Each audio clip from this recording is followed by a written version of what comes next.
So today we would like to talk about the interaction between goods market equilibrium, foreign exchange market equilibrium, as well as money market equilibrium.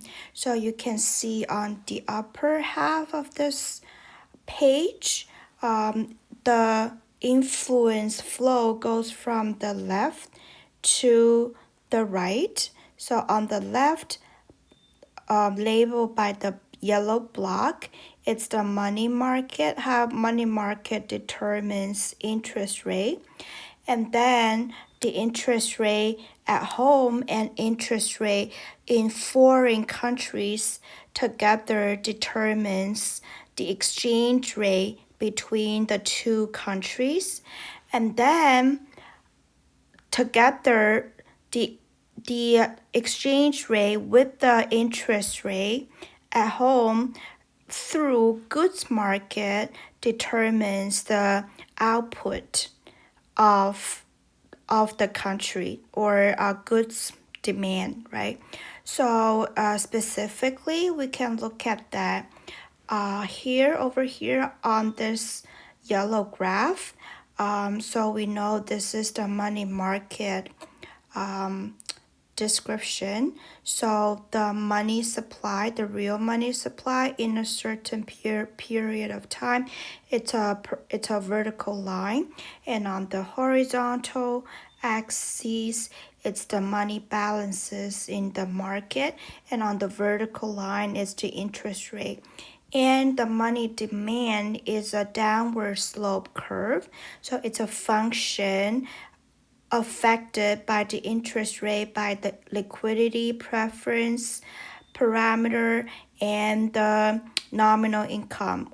So the price level and real income, right? So the reason the money demand is downward slope with interest rate is because when the interest rate is lower, which means that the the cost of borrowing money is lower, and also the opportunity cost of holding cash is lower. So therefore, there's less preference or there's less demand to have it in a savings account or something. So therefore, people would rather have the money as cash on hand, right? Because the opportunity cost for holding cash is actually lower. So therefore, it's a downward slope. Um, and and then through the so there so through here, it determines the home interest rate, right, at home. So there we go.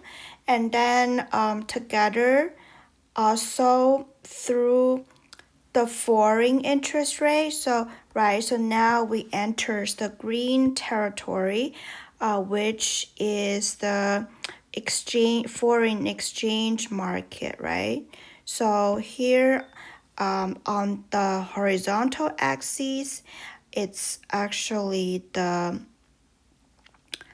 exchange rate, right? And on the vertical axis, it's the rate of return, right?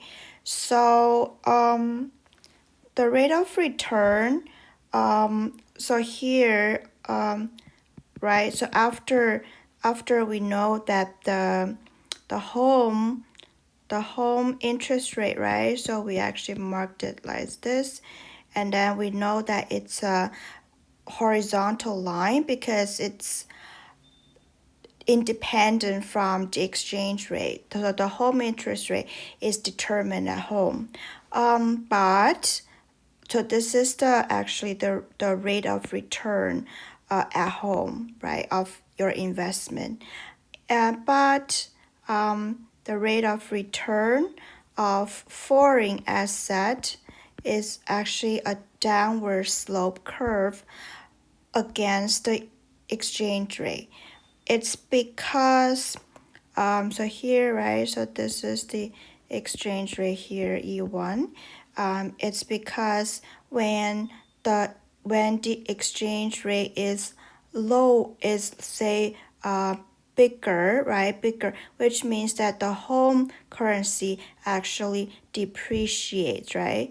So therefore the rate of return through uncovered interest parity, the rate of return in foreign country is actually lower, right? Because you actually get to exchange less foreign currency with the same amount of home currency today, right? So and then so therefore, it's actually not as advan- advantageous to invest in foreign market. You would rather just keep it in home country, right? So therefore it's a downward slope. And then through the exchange rate with the interest rate, it gets to determine the output in home country. Through the reason we know that the demand of output, right? It's actually so we can see that the demand of goods, right? So it's sum of the consumption, right? And plus the investment, plus government spending, and also the net trade balance, right? So and also the consumption is a function of the disposable income, right? And the investment, right, is a function of the interest rate, right? And then we will just treat government's expenditure as a fiscal policy.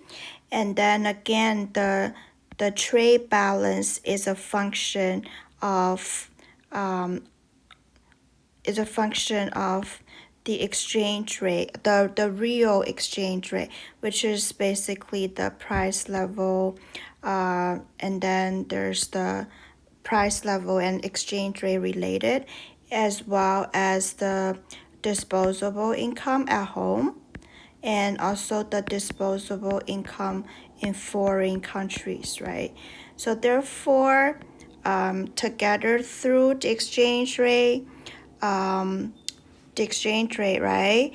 And the interest rate. So the interest rate affects the investment in home country, and the exchange rate affects the trade balance, right? So therefore, this is how the home country goods demand is affected.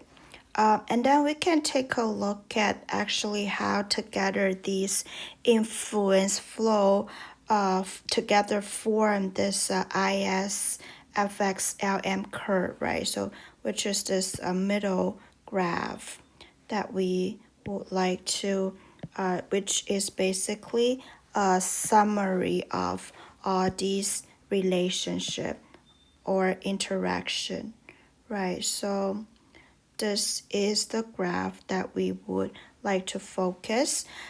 So you can see that on the horizontal axis it's the output, and then on the vertical axis it's the interest rate.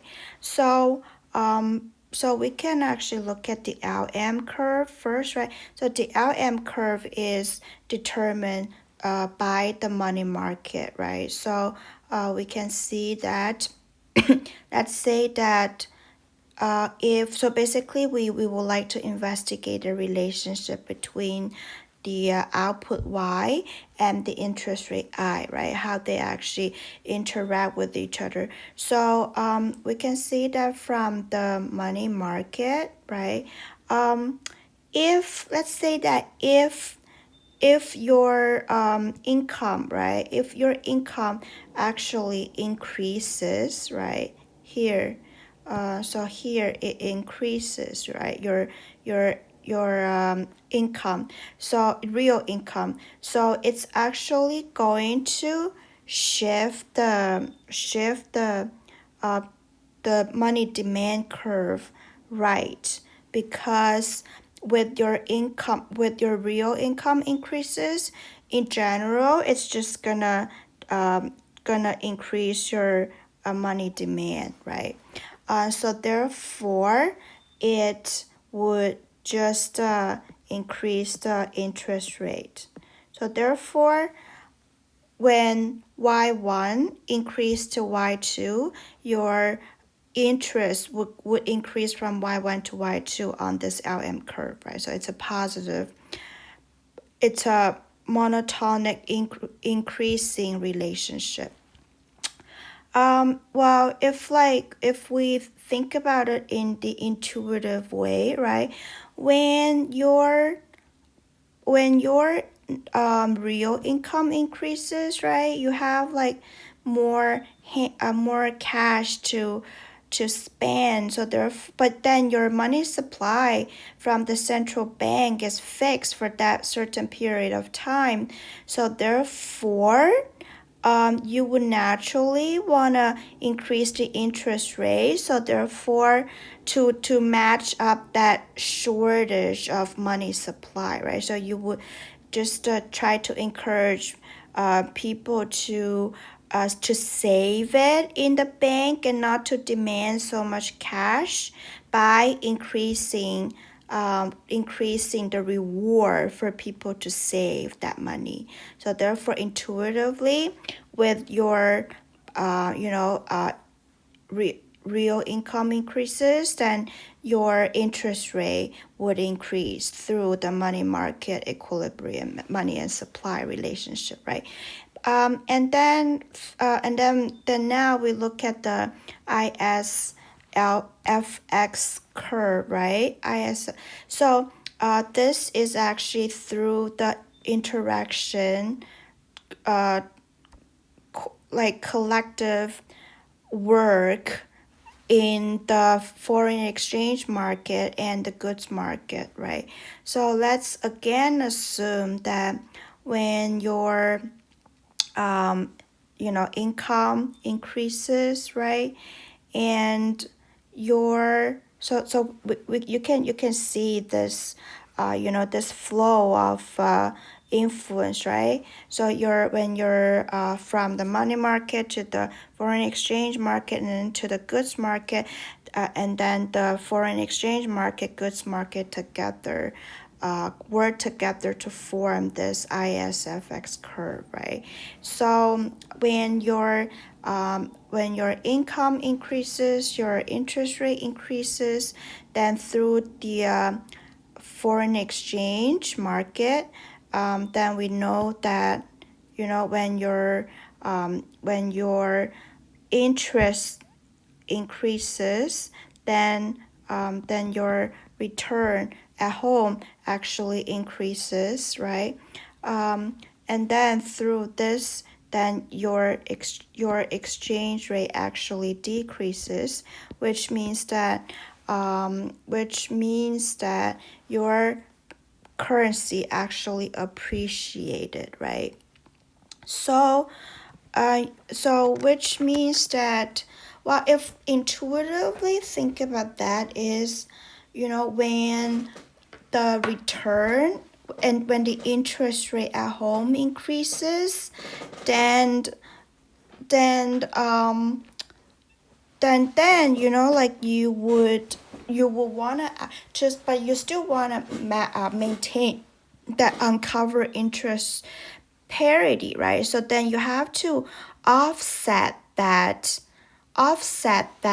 higher return, higher interest at home by decrease exchange rate, so to actually make your home currency more valuable, right? So therefore, to block that capital inflow from foreign country, right? So therefore you have to just raise your exchange rate to offset that effect. And then with with the exchange rate, with the decreased exchange rate and the increased interest rate, then we can see how it actually influenced the goods market, right? So firstly, your income increases, your disposable income increases, right? So therefore your consumption would increase, right? And then with the interest rate increased, right? When your interest rate increased, then it means that the opportunity cost of corporate investment actually increased. So therefore the your investment actually decreased, right? And with the in exchange rate appreciates, right? So which means that your export would decrease, right? And then with your disposable income increase, then it means that your import also increase. So therefore your trade balance actually decrease, right? So therefore you have one increase and and one and then two decrease here. So therefore it's, I would say it depends on the absolute effects. Then I would say it's inconclusive here, right? But then we would still wanna draw out the relationship between Y and I through the goods market and foreign exchange market. So let's say that when so let's say that again we would like to see how is the relationship between Y and I through the goods market and exchange rate market, right? So we start from this green block here, right? So let's say that firstly, first that on this graph, right? So we say that okay, so what if so we want to start from the interest rate here. So let's say that we actually have a y2. We start from y2 here, right? So and then it decreased to, so you have a interest rate decrease, right? So from I2 to I1, what actually is going through? So so then we start from this green graph, right, which is the exchange rate market, right? And then we see that if we go from I2 to I1, right, your rate of return at home actually decreased. So your exchange rate actually increased, which means that your home currency will depreciate. Is because when you drop your home interest rate, right? And then your rate of return at home decreased. So there might be more people just have capital outflow to flock to foreign countries for investment, right? So then when you decrease your exchange rate, right, then you're actually making people be able to exchange less foreign currency now. So it's actually making it harder, making it less favorable for people to exchange for foreign currency. So therefore, kind of like putting a bumper, right, or putting a cap for people to have a capital outflow, right? So to offset that gain if people would have invested in the foreign market. So therefore, that's the exchange rate increase or money home currency depreciation. And then through that exchange rate, right? So when we have say when you have so here I'm gonna do just this is the wait, put it this right. So when say people have so this is I, right? So this is interest rate. And so let's say that when your interest rate decrease, right? So which means that your investment will increase because the opportunity cost of investment is now lower. And then your exchange rate increased, which means that your money depreciated, so your export will increase, right? And so your trade balance, and then your import will probably decrease. So therefore, your trade balance will increase. So therefore, your output will increase, right? So therefore, it's a downward slope for ISFX curve because when interest rate decrease and your output will actually increase, right? Okay, so this is basically how these three market interact with each other, with each of their market at their equilibrium. Okay, see you next time.